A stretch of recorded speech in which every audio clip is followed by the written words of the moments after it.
Hey everyone, I am hopping on to do another part of the holiday series. So, last week we talked about what to do when your child opens a gift and says, I hate this, it sucks.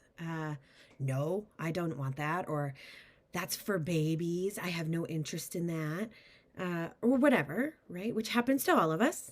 And this week, I thought I'd talk about the real key to this, to helping kids through the holidays. So, the real trick, my friends, is preparing them ahead of time. So, in the psychology world, we use this thing called coping ahead, which is really a fancy way of talking about something you know that's coming up that you suspect might evoke a lot of emotions in you. Uh, and for children, potentially some behaviors that you're not excited about, or you know that they're going to struggle with, more importantly. And so we call it coping ahead because we practice coping with the difficult thing before it happens. Okay.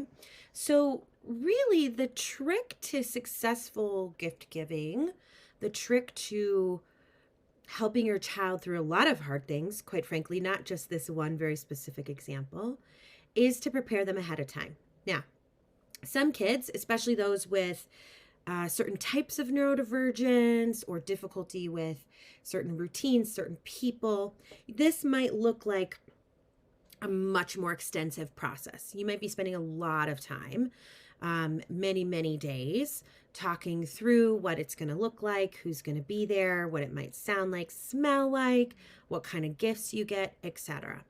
For lots of kids, especially after you've practiced this a couple times, it really is going to be as simple as maybe on the car ride over or the walk over, uh, saying something like, I think there might be presents at this gathering. I suspect, I'm not sure, but I do think that maybe Auntie Joan is going to get you guys a present. And I just want to remind you guys of what my expectations are for you when we get there, and give you some ideas of how you can respond. So you might say something like, remember when we go to someone else's house, we follow their dinner table rules, for example. I do that a lot with my own kids.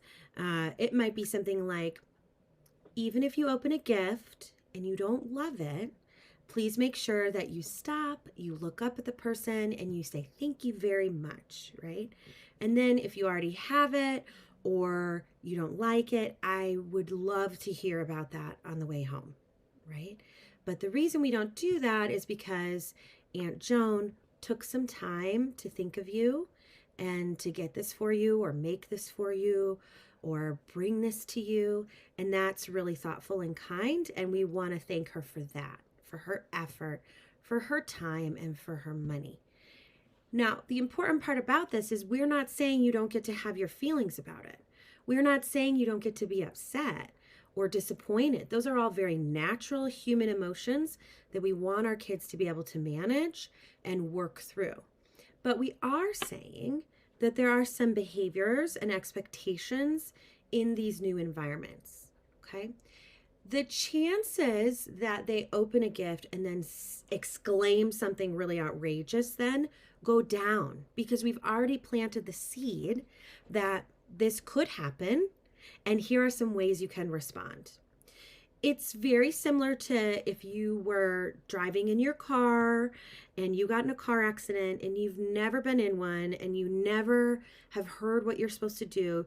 You might say something like, oh my God, or you might drive around the corner, which like obviously you're not supposed to do, but maybe you didn't know, right? You've never done it. You've not experienced it. But after someone has said, hey, you know what? You just got your license. If you ever get in a wreck, what you want to do is pull over to the side of the road, calmly make sure you're okay, then call the police, right? Like all these things that someone has to tell you. You're more likely to be able to access them if you're taught them in a calm moment ahead of time.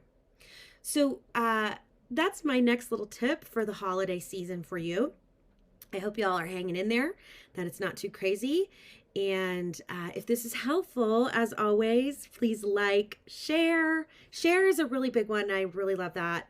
And I'm so happy to see that folks are subscribing and are really enjoying the content. I really, really appreciate it. So share if it feels useful to you. And as always, you can shoot me a DM. All my contacts are in the show notes below, as well as link in bio. And so you can shoot me a DM or an email if you have ideas of something you really would like me to speak about. Okay, thanks so much. Have a good